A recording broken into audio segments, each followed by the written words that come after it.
I got my. You're being recorded. Okay. Good afternoon, everyone. It is 2:08 on June 20th, and the NOA 20. Board of Directors meeting is officially called to order. First, I would like to welcome those members that are joining us via live stream, and there is no live stream, so you'll be seeing this on a recording. Thank you for joining us if you do watch this video. Without further ado, let's get started. Sarah, please do the roll call. Maya Adrine, Here. Robert Alexander, Here. Brett Barinholtz, Here. Kevin Brewer is excused, Sean Glasgow, Here. Carl Gunther, Here. Tiffany Hinton, Here. Kevin Illingworth, Here. Joey Roney, Here. Kim Johnson is excused, Jason Kaplan is excused, Kareem Machi is excused, Brent Maitland is excused, Tracy Raymer, Here. Rose, I see you, Tim Rose, Here. Tracy Salinger, Hello. Doug Schwartz, Yeah. Jason Chernow, I see you, Drew Siciliano. Here. Okay, and then Dave and Rick are both excused. Kyle Hammerschmidt. Here. And I am here. Didn't hear my name, Sarah. I said Jeff Rose. Didn't And hear then it. Okay. and then I saw your face, so I figured you were here. Okay. All right. Well, thank you, Sarah. And what we're going to do is we're going to start with Drew, Andrews. Is it Drew? Drew Siciliano. Yes. So why don't you give us a little update from ABC Companies? Yeah, I appreciate the time. Hello, everybody. As you all may have heard, over the past couple weeks, ABC has announced a new distributor agreement with VDL Group, which is the organization that has purchased Von Hool as of 2 weeks ago. And so obviously there's probably a lot of questions out there. And so what we have decided to do is hold industry update calls all week next week. Starting with ABC, the ABC RAN industry call on the 25th of next week, which what I'll do is I'll send out the notification, the phone numbers and the invites to Kyle, which hopefully we can disseminate to the whole group if possible, Kyle. We encourage all you all to join. We'll be hearing from our CEO, Roman Cornell, giving an update on what the future looked like with the partnership between ABC and VDL and all the future products and services and the excitement of that new partnership. So that's the update from ABC. Hopefully we'll see all you all on the call, and I appreciate the time. All right. Well, if there's any questions in regards to that, let me know. Does anyone have any questions for Drew? Okay, well, thank you, Drew. Thanks for jumping on the call. At this time, please draw your attention to the May 14th meeting minutes. Are there any questions or suggested revisions? If not, do I have a motion to accept the minutes? I make a motion to accept. Second. Any other discussion? Okay, all in favor? Aye. Aye. Anyone opposed? Anyone abstain? All right, well, that passes. Now, for some reason, my computer, can you take that off the screen, please, for a second and just go back? Thank you very much. For some reason, that knocked out my other screen. Thank you. Now let's go to the financial reports.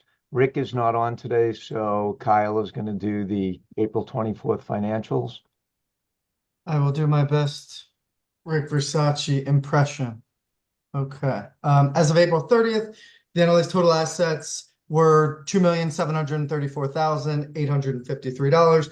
That included just shy of $750,000 in the operating checking account and just shy of $2 million in the Brown advisory account.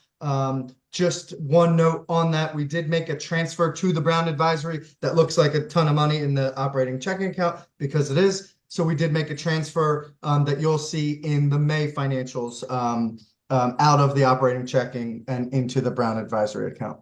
As of April 30th, the NLA total assets included 0 in accounts receivable, and liabilities included just shy of 51,000 in accounts payable. That was basically all for the GBTA survey, and just a couple $100 in legal expenses. Overall, the total assets are up 577,390, or just shy of 27% year over year.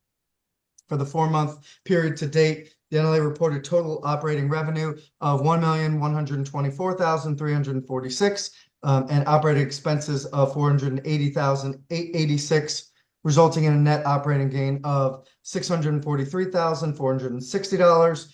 There was also $2,743 in investment income and $18,000 in interest, totaling a net gain of $664 and $261.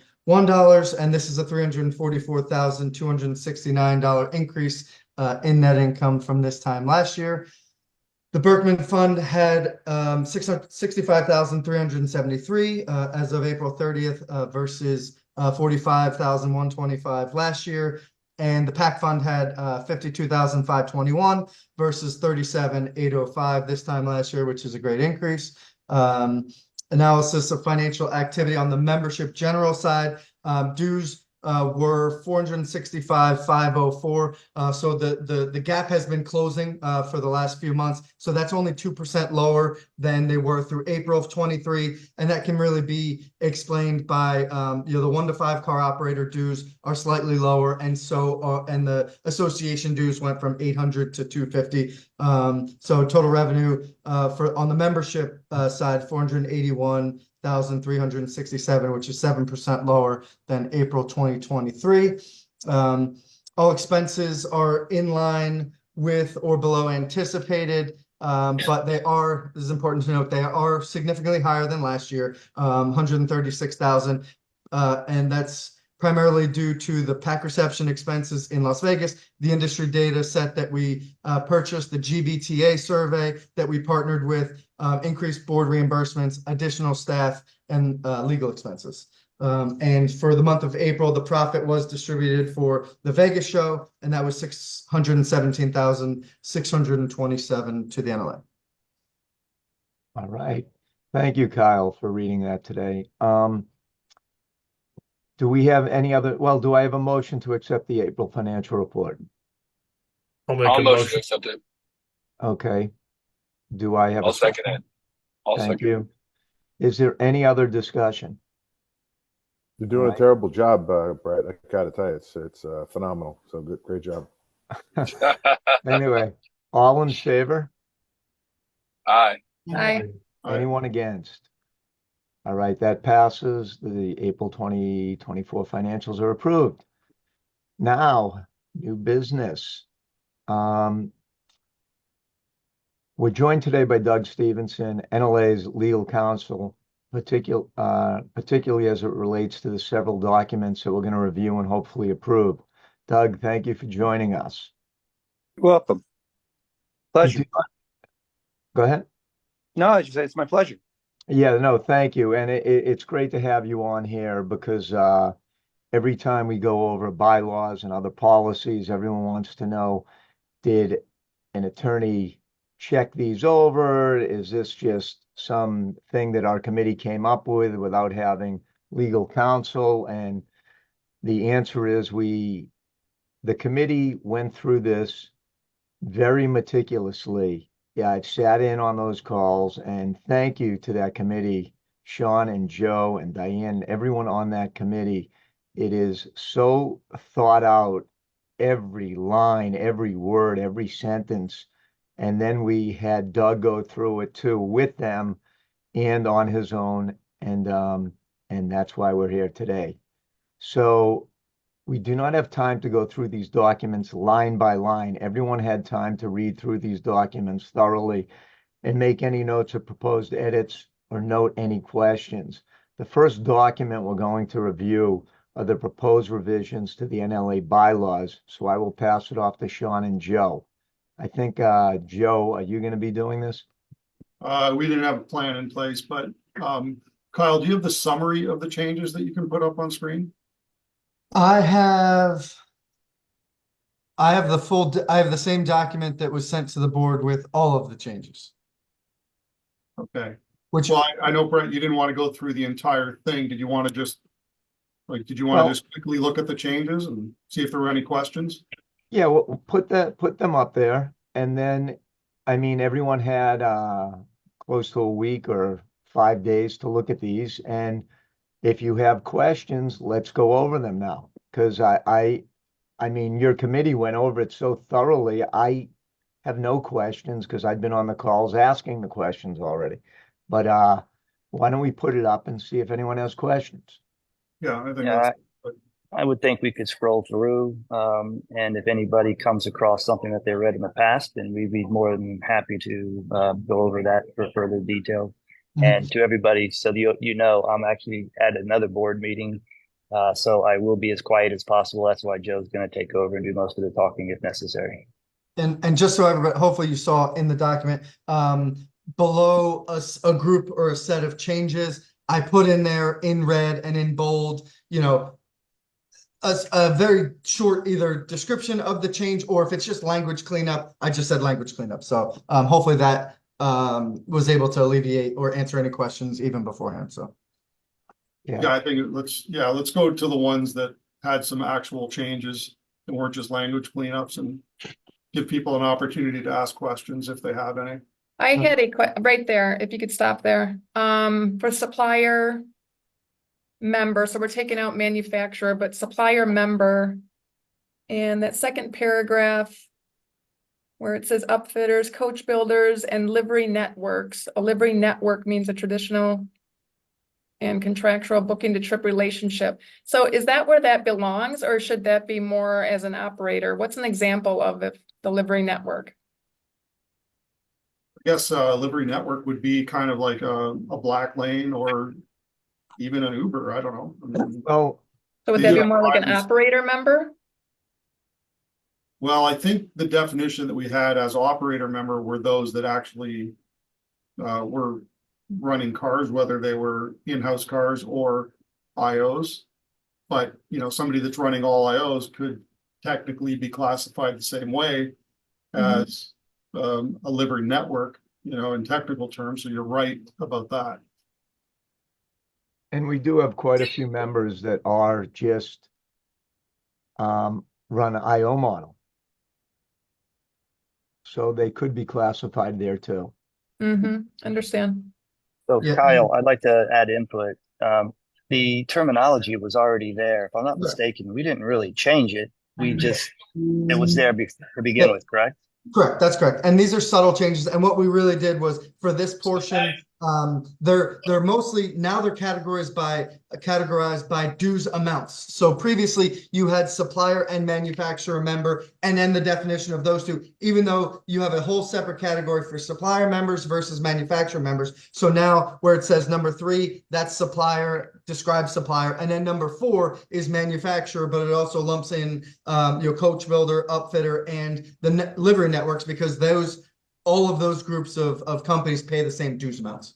So it's just it more easily laid out. So remind me, what does a supplier pay for dues versus an operator member? So operator, it runs, depending on your fleet size. I think suppliers, Sarah, $1,250 if they Correct. came. $1,250 a year. An operator anywhere from what, $395 to $3,000. $395 to $3,000, and then manufacturer, coach builder, livery network is $2,300, and Wow. then you have the associations, which are $250. Yeah, he's coming back today. Okay. Yeah. Right?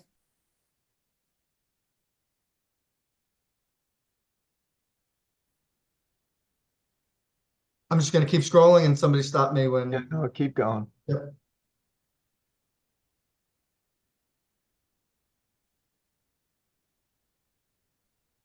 And one more. And while we're scrolling, I know that some are going to watch this later. Will they be able to see this at all? Because scrolling so fast makes it difficult to read. I don't want them to say, hey, we never got a chance to see it. Just thinking out loud here. Well, Are you I'm- referring to board members or board members, everyone's had it in their inbox.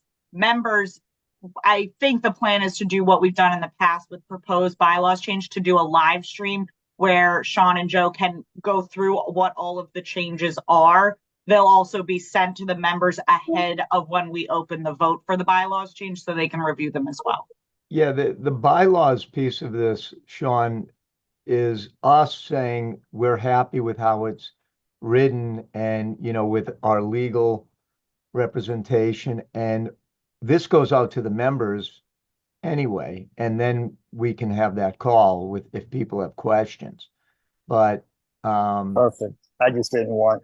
yeah, no, this isn't the bylaws piece of it gets voted on by the membership, so they will see it after this. And the majority, as you can see, the majority of this is already there. It's just in some cases a few lines that are changed, and I'm not talking to Sean and Joe. It's, you know, just to clarify things. Right. So the reason why I stopped here is because this was, the bylaw committee didn't feel like this was even a recommendation they wanted to make to the board. They kind of wanted this to be up for board discussion and vote. So this is basically, in a nutshell, talking about the, you know, the conduct of the board. And if there is a situation in the future where the board feels like they need to take action against one or more board members, the vote of the board, I guess it's up to the board to decide, and then we'll add this into the bylaws. Does the board think it should be a simple majority? Does it think it should be a 2/3 vote, a 3/4 vote, unanimous? So that's why we laid out the options here, and it's highlighted just because the bylaws committee did not want to make a recommendation. So Joe, can you just, I mean, it's pretty self-explanatory. So yeah, and the reason we wanted to have the board input on this is because, you know, it does, it's an issue that is always a sensitive one. And we felt that it was probably easier to get board input than us trying to figure out what we thought was right and then have the discussion, because ultimately there's going to be discussion on what people think is the right thing in a situation like this, because you're talking about disciplinary action and the potential to remove a board member. So, you know, that's where we want to get everybody's input on this and settle on the language. So, yeah. I see Jeff Rose with his hand up. Sorry. Go ahead, Jeff. Yeah, I have a bigger issue with this. My concern is that we may at some point create some new rule or procedure after somebody has been elected. And if that person is not okay with that, it feels like it's imposing a new condition ex post facto. And I think legally that may be an issue. You know, we have certain rules and requirements for running for the board. If you add a new one to stay on the board after the election, I'm not sure we can impose those new strictures retroactively. Well, I appreciate that question, Jeff, and that's why we have Doug on the call, because I think we sign off every year on this, but maybe we don't. But Doug, how do we address Right. Yeah. None of this again is intended to apply retroactively, would apply prospectively. The ability to police your own board certainly exists. You have that.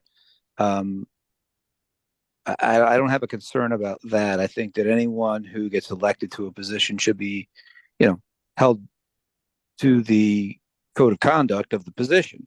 The only thing I would just, you know, be mindful of as you're contemplating this is that you do have elected folks by the members, and that do you want to have a system, and if so, to what level, where the board can by conduct or by election trump the will of the members. It doesn't mean that the members can just put anybody in there. That's not really the question. The question is, if somebody is compliant with the rules prior to election, can we impose a new rule after the election in order to stay on the board that they may or may not be comfortable with? Oh, this was a rule, though, that has been in practice forever, as I understand it. and that this has always been, you've always been required to sign these forms and send them back. So you're memorializing something that has always gone on. So yeah, I think that you're always free to adopt policies to govern yourselves. Okay, thank you. So basically, do we normally do this in December, the December meeting that we normally sign every year? Kyle? Yes, for the policies that we already have in place now. For instance, once we get to the code of conduct and the social media policy, I would expect, just my thought, that those would be signed, I don't want to say immediately, but within the next, call it 30 days for everybody, so that we could get everybody on those policies and not wait for December.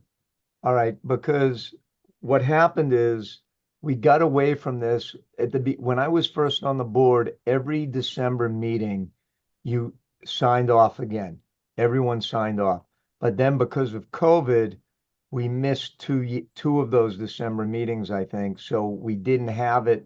But I think, I'm not sure if we did it electronically, but we just have to have the practice of making sure that everyone's on board every year. Right. So I think that, yeah, I think the question that's on the table right now, just so we can finalize this set of changes, is maybe, and open it up for discussion on whether the board thinks it should be a majority vote, 2/3, 3/4, unanimous. If the board deems it necessary to take action, disciplinary action against another board member or members. All right, without having a vote, a vote to definitely do this, who is in favor of, just for the beginning, so at least we can narrow it down to two, who's in favor of a majority? Just put your hand up.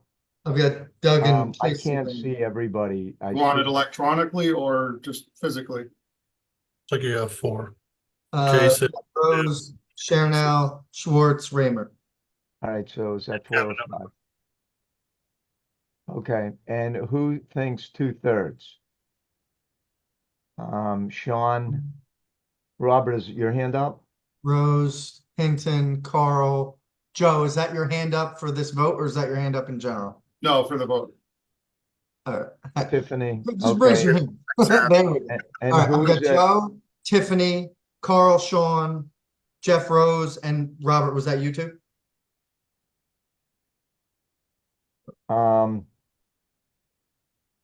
And what about 3/4? Anyone at 3/4?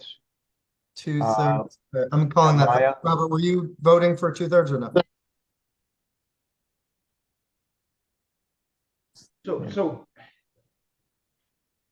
I'm just really thinking about what we're agreeing to here. So we're saying that if the majority of the board says someone's violated their code of conduct, then off the board they go. Is that what it is? Yeah, so we're trying to figure out how much of the board you need to do that. And we have these 4 options. One is unanimous, one is 3/4, 2/3, a majority. And the way you're sitting with your hand up, it looks like you're voting yes on everything. I am. Okay, so I have you. I just want people kicked off. I don't care how we do it. If they violate the code of ethics, off they go. I have Tracy Challenger and So Maya. does unanimous mean that the whole board has to agree? Every person. Okay. So Okay. is there anyone that thinks unanimous is the way to go? I have No. a question. Sure. In my opinion, discipline is one thing. Let's say we all vote that everybody has to color their hair purple. And Robert doesn't because he doesn't have hair. So does that mean that he would be automatically removed from the board, or would it just be Robert? You now have to wear a It purple would be wig to based the on meeting. Tracy, it would be based on the vote that we're trying to decide how many members of the board would have to approve that discipline to happen. And right now we have those 4 choices. So it's not the ramification of what the ultimate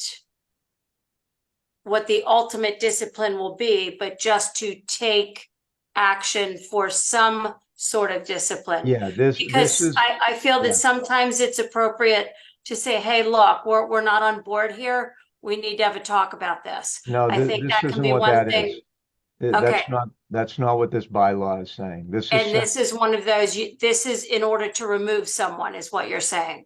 this Up is to and including termination and removal. So any sort of disciplinary action. any discipline, how much of the board has to approve this? That's what we're talking about. We're not talking about what the discipline is. We're talking about how much Okay. of the board needs to approve it. So we have those 4 choices. Thank So- you for that clarification. Yep. What, Sarah, what were the 2 that had the most? Kyle was keeping score. I believe. Majority and 2/3. All right, so let's decide between those 2 Oh, then. wait, Jason Chan, are you waving to us? Jay, did you have a question? Yes, for cleanliness, should it say members in attendance or members in attendance for the vote, or could a member vote by proxy if they were unable to attend? We're making No, other changes to the bylaws saying that board members cannot vote by proxy. So that kind of takes, so I think, and Doug Stevenson can correct, if it, in the absence of it saying, it would be board members in attendance, but maybe we should clarify.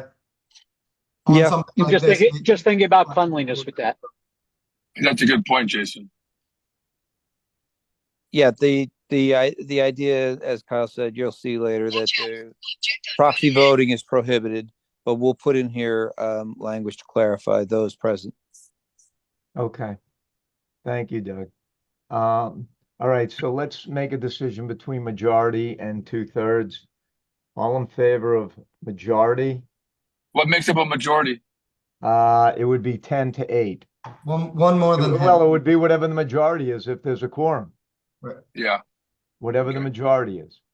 So, who has majority? Tracy, Robert, anyone else? Tim Rose, Chanel, Kevin. I have 5. All right, and 2/3.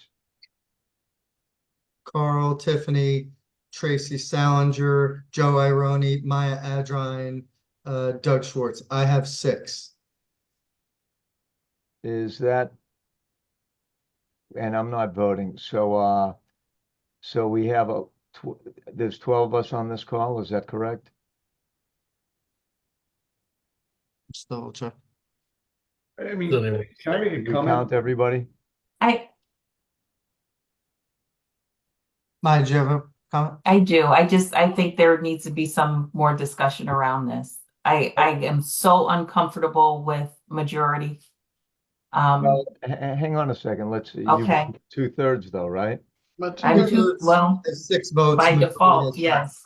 So what do we have? Kyle? What was the I final? want to count? know, Maya, why are you concerned? I'm Can curious. we just I want take to a hear Maya's vote reasons. first? Hang Let's just take a vote. Hang on, I'm hang out for on a 1 second. second. Let us What just, was the vote? that's, I had majority with 5 votes and 2/3 with 6. All right, Yeah, so but that means Maya didn't vote then, right? So did that's you something on abstain, call. Maya, or did you vote? No, Maya, I voted reluctantly with the 2/3.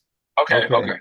Well, then basically what we have is the 2/3, but Maya, let's talk. Let's have a discussion before we pass this. What were your concerns? Well, my concern is about the sheer number. So if you're saying that the 2/3 won the vote, then okay. But the idea of a simple majority on something that is this critical when members vote the board members in is a concern for me. So it's easy to say, it's 5 people and 6 people feel one way and 5 people feel another way. So the 6 people are going to decide something as critical as that. But if we're at 2/3, I will live with that. 3/4 seems more fair, but okay. Well, when we asked 3/4 to begin with, there was only 1 or 2 hands. I know it was me. So we have to go with what the board's will is. Right.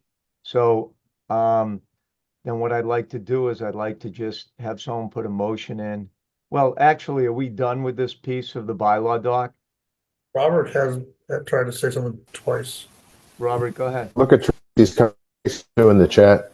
I'm here. Maya, to your point, I mean, I understand and I respect it, but the fact is we're trying to have fundamentally a full functioning board. And if the majority of the people on the board really don't want to work with somebody for one of the violations that have been listed, then you're going to have dysfunction on the board.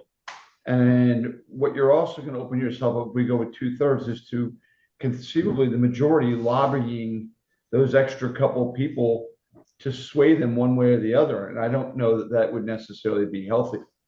And that's why if the majority feels that somebody has done something erroneously enough that they should no longer serve, then wouldn't that make us better functioning in the future?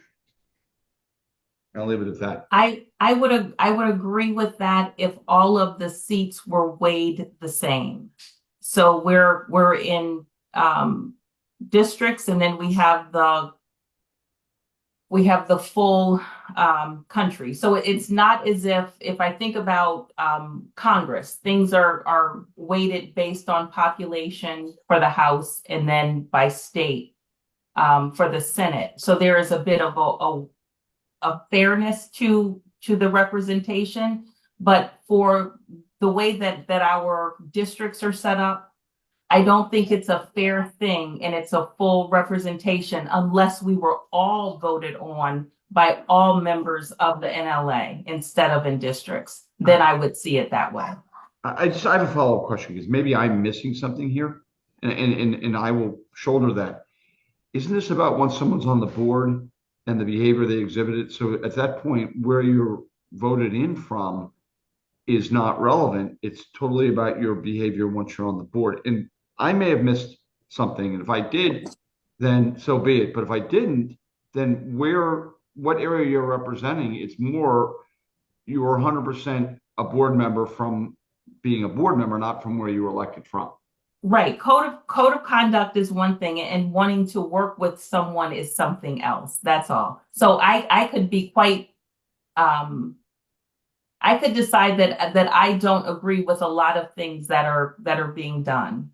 And that could even come from my constituents, right? From the central, that they don't agree with that. And it could be so much so that the board decides they don't want to work with me. And it's one thing to say, I don't want to work with this person, and it's something else to say a violation of code of ethics. You know what? So, Maya, but I'm saying, Brett, I'm sorry. Go ahead, Robert. But Maya, I understand. But again, I want to make sure I'm voting on the right thing. My understanding is it's a clear violation of someone's violating our code of conduct, and it has nothing to do whether they agree that we should, do this or do that. That's okay. But if somebody does something that we clearly say is unacceptable behavior, and the majority of the board says this is unacceptable behavior, then that's what I believe we're talking about. Nothing to do with individual agenda items. Hey, folks, can I jump in? Yeah, go ahead, please. Can we flip down to removal of directors? It's down my page 12 of the document. What we're doing here is, I think we're just we're considering an issue that we haven't squarely looked at. What we're saying is that the failure to sign the code of conduct shall constitute cause, which then triggers the ability for you guys to discipline each other up to and including termination. And then you say, well, okay, what's cause? That's where we define it later on, and we haven't seen that. Is it up? I don't know if it's up. Yeah, it's up. Okay. So here we're talking about any and all directors may be removed prior to the expiration of their then current term for cause. And then the same thing, we're talking about affirmative 50, 66, 75, unanimous. So it's the same consideration there. And then then lower below that, we lay out exactly what we define cause to be. So why don't you all take a look at that and just satisfy yourselves and see if there's anything else you want to tweak or add to that. But yes, Robert, you're 100% spot on.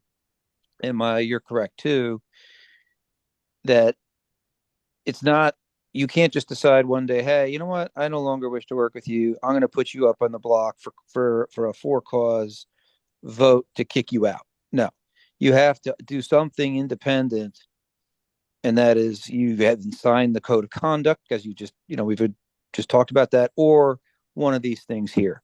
That's cause to then get you in hot water. That does make it a little more clear for me because it did feel like I don't want to work with someone at this point. No, I agree with Maya 100%. yeah, that's not what we're talking about here. That's not what this is.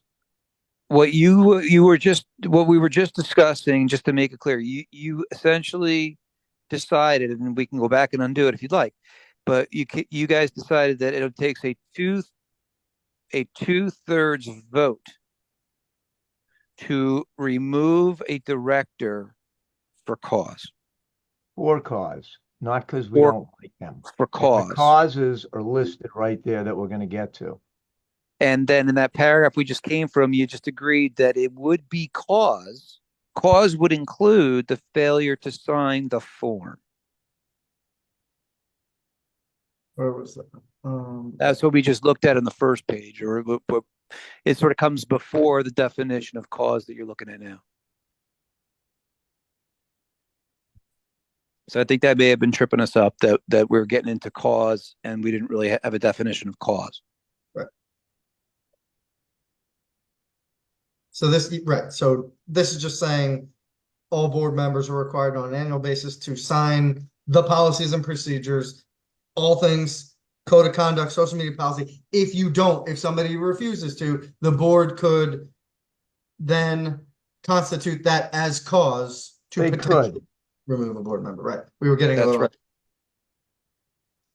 So what the question is to the board is, let's say you have a board member Stevenson, who does something that you collectively believe to be not in the best interest of your organization, or something criminal, or something that is cause for you to say, we no longer wish you to be affiliated with us and us to be affiliated with you.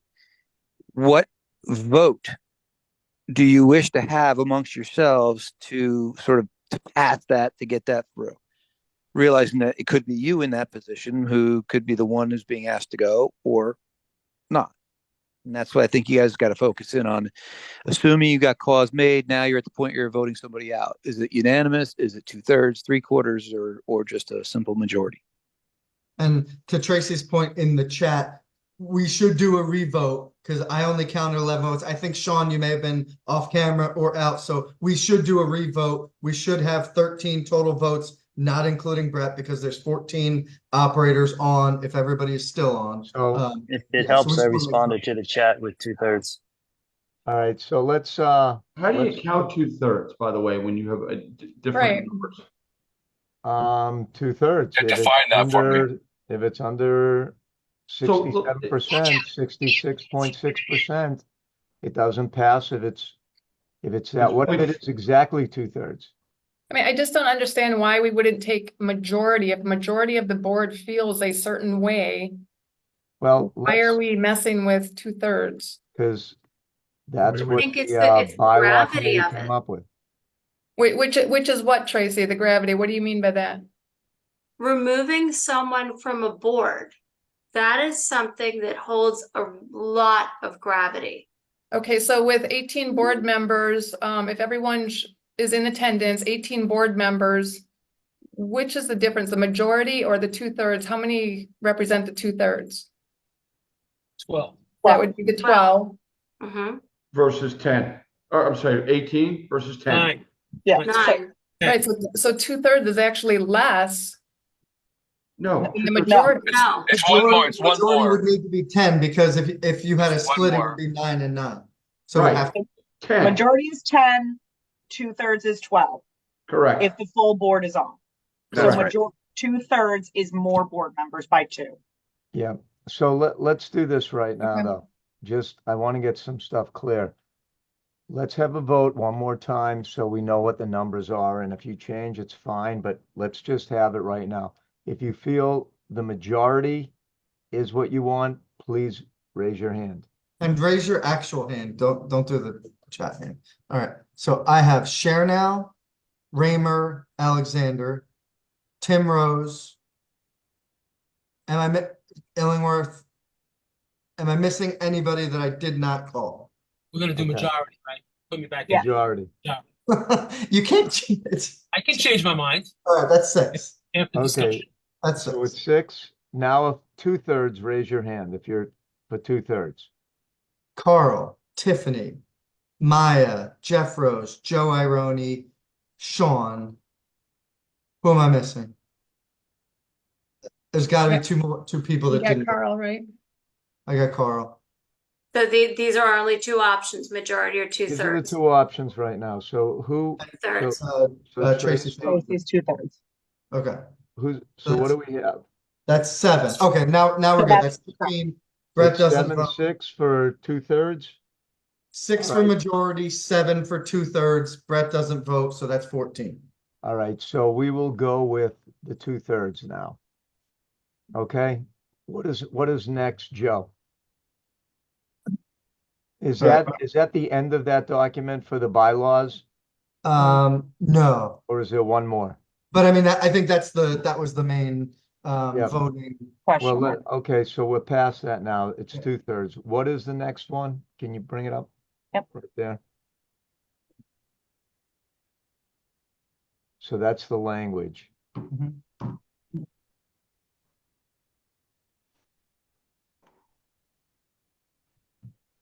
These are still bylaws, right? Correct. Yes. Yep, we haven't got to the code of conduct yet. Because I'd like to do the voting on the bylaws separately than the code of conduct, one at a time. So as you can all see, this is an incredible amount of work that the bylaw committee went through Agree. to do this. So thanks once again. Just great job, guys. Yes, I agree. Ladies. This is really painstaking too.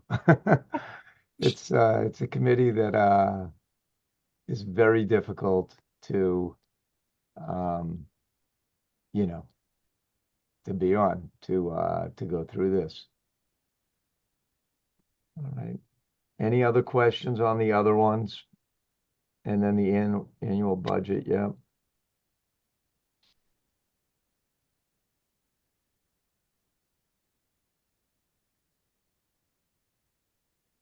Okay, that's it. That's it. All right. Is there any other discussion? Okay. Then I'd like to get a motion to, we're not approving the bylaws here. All we're doing is approving changes that we're going to send to the membership to approve. I'd So, like to make a motion to approve the bylaws to go to vote by the membership. I will second. all right, all, As amended during the call. yes. All in favor? Aye. Aye. Anyone opposed? Doesn't matter. We just had the vote. So whether if All you right. oppose it now, then it Well, wouldn't go through. Then I what? Would know, there be another but- vote? No, they Thank could, it you. would just be recorded in the minutes that they Yeah. were a nay vote or they abstained, like any other Okay. board. All right, so next, Joe, would you go to the NLA Board Code of Conduct, please? Can you bring that up for us? Sure can. Okay.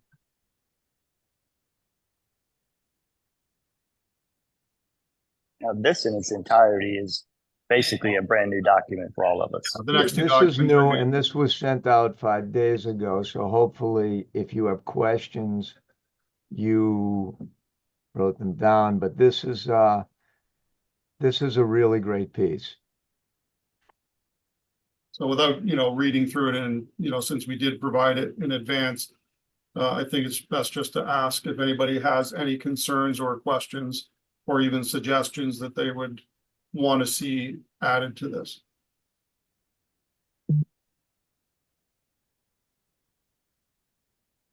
Is there anyone that has any questions from this or additions, subtractions, revisions that they would like to see on this that we can discuss? Anyone have any questions? Okay, that was easy. Do we have a motion to accept this? I make a motion to accept the Thank you, code of Carl. conduct as presented. I second. Thank you, Tiffany. Any other discussion? All in favor? Aye. Aye. Aye. Aye.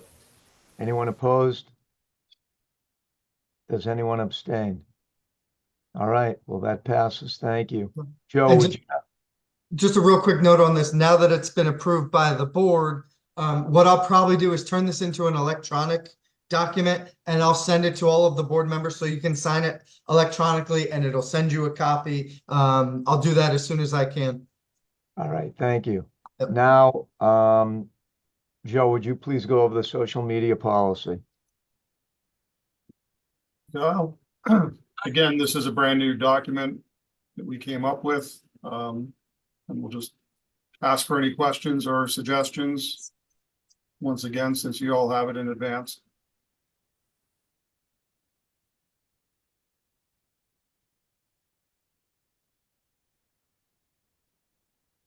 Look, I have one question. Go ahead, Carl. I think I know the answer to this, but this pertains to anything and everything we post on social media, to and including personal stuff, or no? Only stuff to do with the industry. So let's go to the section that speaks to that. Yeah, I might have skimmed over it real quick and I missed it. I do apologize if I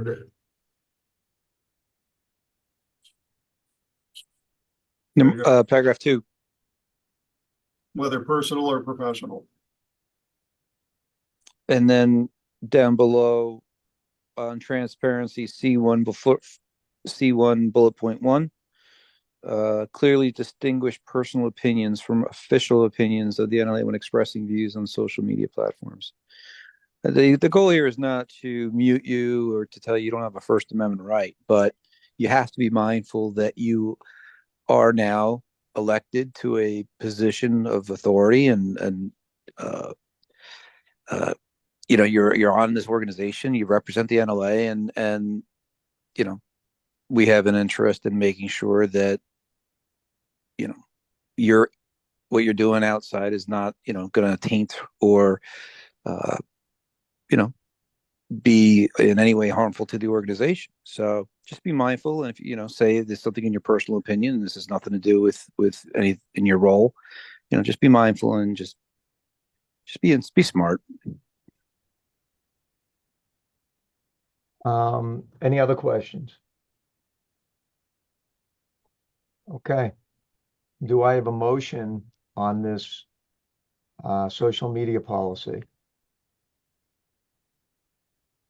I'll make a Yes, motion. I make it or I second it, either way. Sarah, do you have who made the motion? I Who have seconded? Joey Roney first and Sean second. All right. Any other discussion? All in favor? Aye. Aye. Aye. Is there anyone opposed? I oppose. Tracy? Okay, any abstain? Okay, that passes. Thank you. And now for the last one, we're talking about, the last thing is the nominating committee guidelines, if appropriate. Joe? This is also something we've never had. Again, you know, these are documents that have been provided, so let's just see if there's any questions or comments. I got a typo in the fourth line, as it deems, not is it deems. Thank you. After reading this over, you know, I probably would have had questions if I wasn't involved in this initially, but I think it's very well done, this document, and thanks again, Doug, for going over everything for us. Does anyone have questions on this document for the nominating committee guidelines?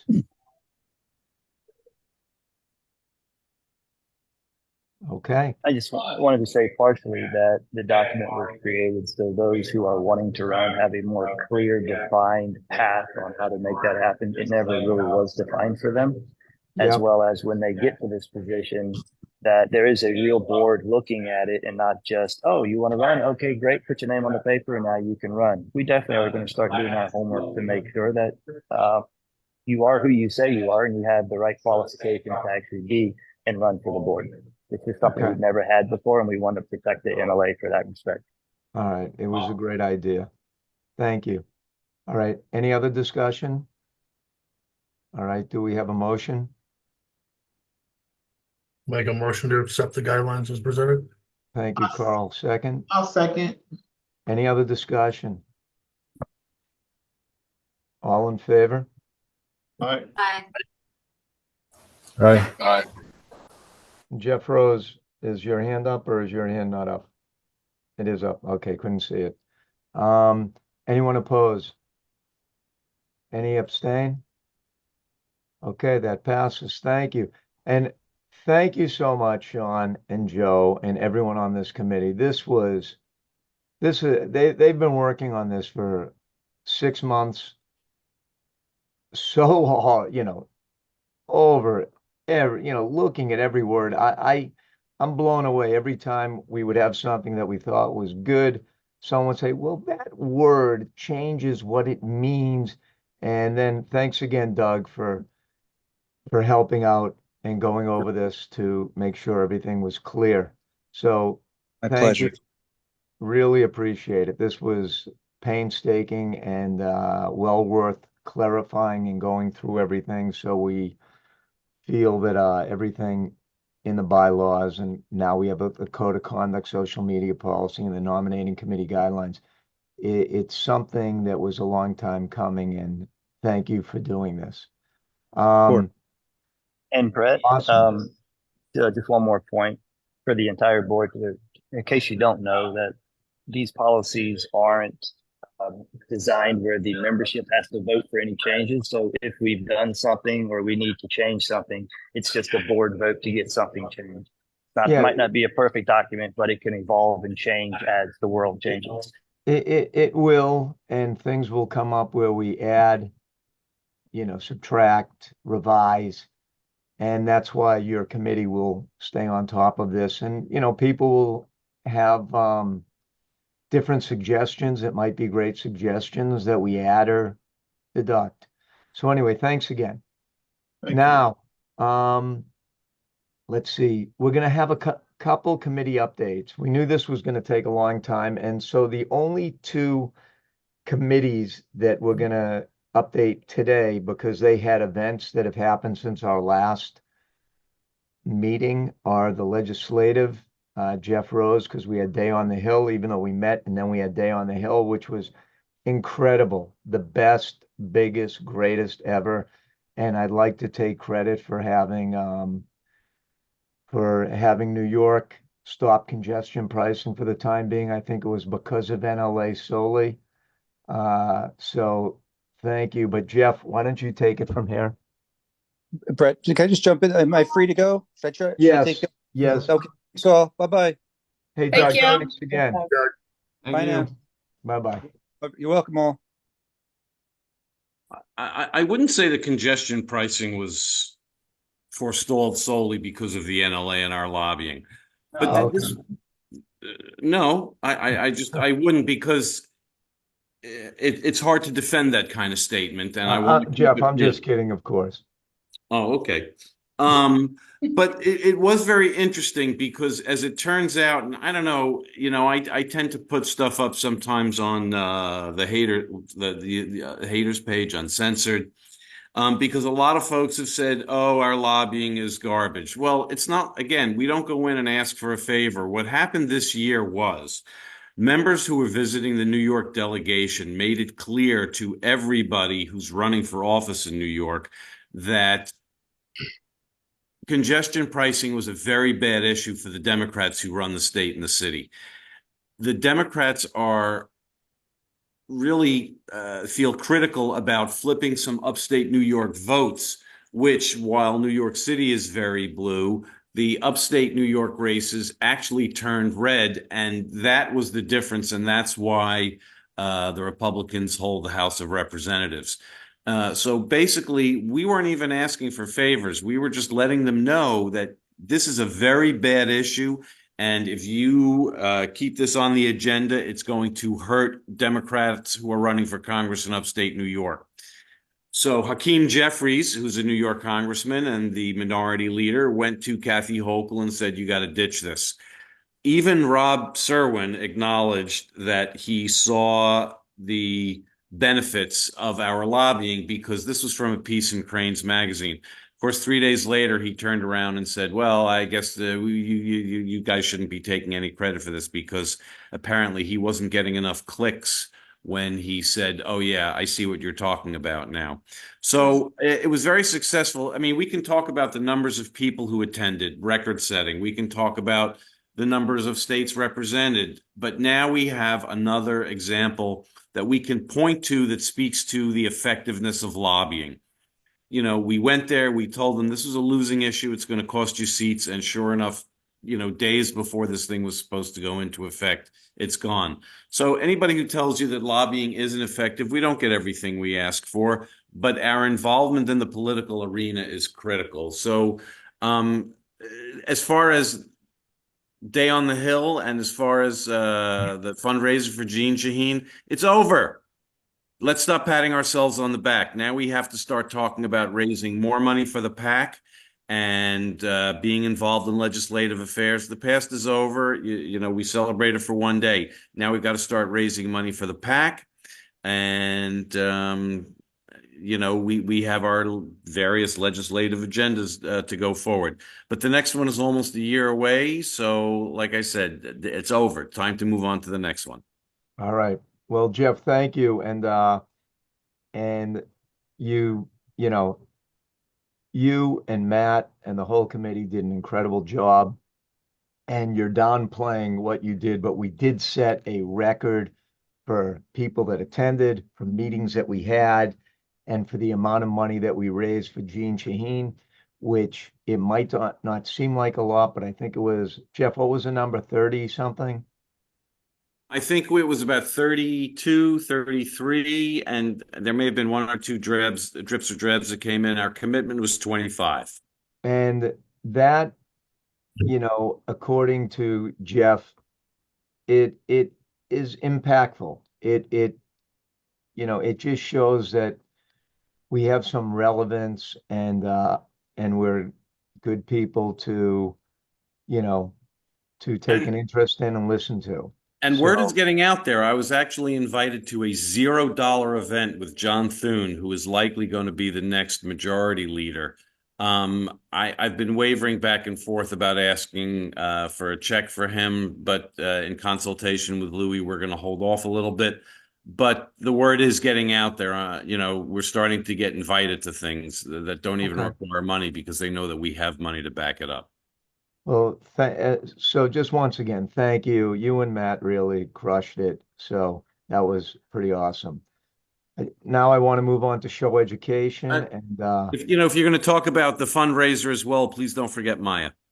Oh, I apologize, Maya. Thank you for that. You're a huge part of PAC and all of the committees that you know, the legislative committee too. Thank you. So let's go to show education, Carl and Jason.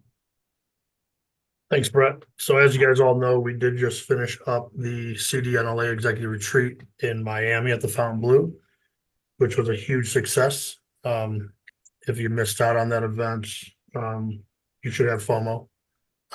It was very, very good. And we hit the ground running already last week, starting to prep for our October show at the Gaylord National in Maryland. And that's the October 13th through October 16th. We are already starting to greenlight some sessions there and start to plan those out for that. And also we are already starting to look forward to some stuff for our Vegas show next February. So the committee's hard at work and we are rolling right along. All right, Carl, thank you. And I'll go ahead, Brett, Jason. if you don't mind, I'll just add in real quick. We are vetting out keynote speakers right now. already for February show. We've had some submissions from other people, suggestions, but if anyone has a suggestion for a keynote speaker that you know of or would like to see, let us know, and we'll kind of add it to the list and see if it's a possibility. Thank you, Jay. And once again, thank you. Your committee is just killing it, and the retreat was awesome. And I see the work you're already fully engaged in for the fall and spring shows. So great work. Anyway, now we're on to the president's report, and I'm gonna make this brief report. We have the location as Scottsdale next year for our December meeting. We're in the final stages of selecting the property for that meeting. Once the property has been selected, we will send the info out to the board. What I'd like to do, though, is have Sarah and Kyle just send a recap of what all of our dates are for the next 12 months so everyone knows when this board meeting is, because it falls a little later in December than that first week, and send out when every one of our meetings are, when the two main shows are, when the retreat is next year, which I'm not sure we have a date yet, but just so we can all get this in our calendars. And that's my report for today. And let's go to the executive director's report, Kyle. All right, thank you, Brett. Just gonna share my screen. And Tracy, real quick, just to answer your question, he said Ojai as a possibility for next year. This year is Phoenix or Scottsdale. Thank you. Okay, then I misheard. Thank you. Okay. All right. As you see every month, this is the National Office Report, taking you through the higher level projects and initiatives that we as a staff work on. So obviously, as we've spoken about, I'm not going to get into too much detail, but we executed the Day on the Hill, tying up any loose ends that come along with that. Same thing with the executive retreat. The events, in a perfect world would have been spaced out a little bit more, but we were able to execute both of them successfully within a couple weeks of each other, and tying up, any and all loose ends. Further developed, and I think can probably say finalized all of the information for the new member recruitment campaign. We're going to run that starting July 1st. So there was a ton of planning that went into that, just developing banners, graphics, assets, images, everything that goes along with it. We've got videos, we've got everything we need to really run what we hope is going to be a successful new membership campaign, which we really haven't run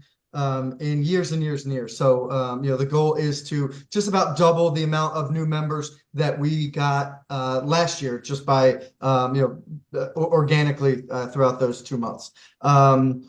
Obviously everything that you saw today and approved, which was fantastic, working with the bylaws committee, the nominating committee, the attorney, to draft and edit all of those documents and guidelines.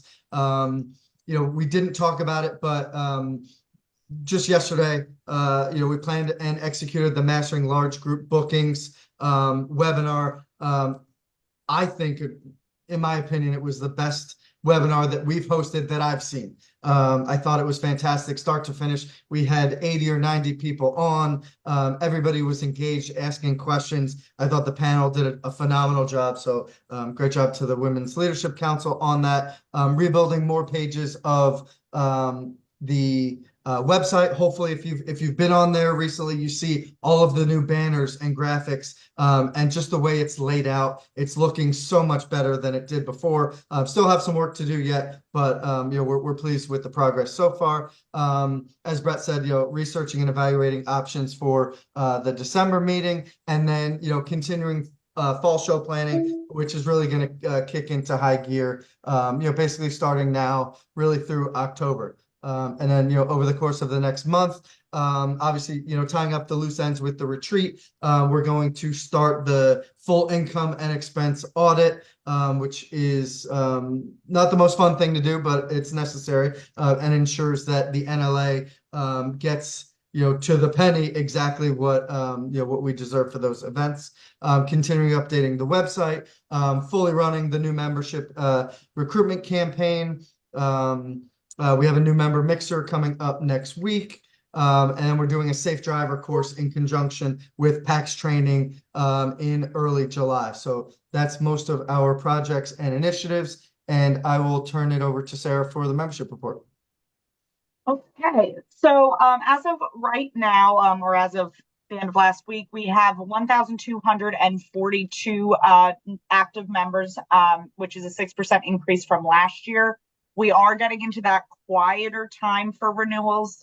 So between June and July, we have 77 members up for renewal. We are just shy of 200 new members for the year thus far, which puts us, more than halfway to what we did last year. So hopefully, especially with Kyle attending FLA next week, me attending the Great Lakes Show in August, and the new membership recruitment campaign, hopefully with all three of those things, we can see, a nice increase over the summer as well. And then, with the goal of getting a new membership software hopefully in place within the next couple of months, and making the auto renewal option much more robust and easier, and also potentially looking into renewals via text. Hopefully that will just help us keep that renewal rate up and help us in the recruitment process as well. And that's all I got for you. Well, thank you, Kyle, and thank you, Sarah, and thank you for everything you've done in the last, what you always do, but the last month and a half have been crazy with the two events, and a lot of that is on your shoulders, and great job. You pulled it off. Both of them were awesome. Anyway, the next scheduled board meeting is Wednesday, July 17th at 2 p.m. on Zoom. And right now we will be getting off the recording. And what we do at the end of every meeting is we enter into executive session. Thank you to thank you to everyone that ends up watching this recording. We'll be ending that shortly as soon as this motion passes. Do I have a motion to enter executive session? Make a motion to enter executive session. Carl, you have been unbelievable today with those motions. Do I have a second? I second. I'll second. Right. All in favor? Aye.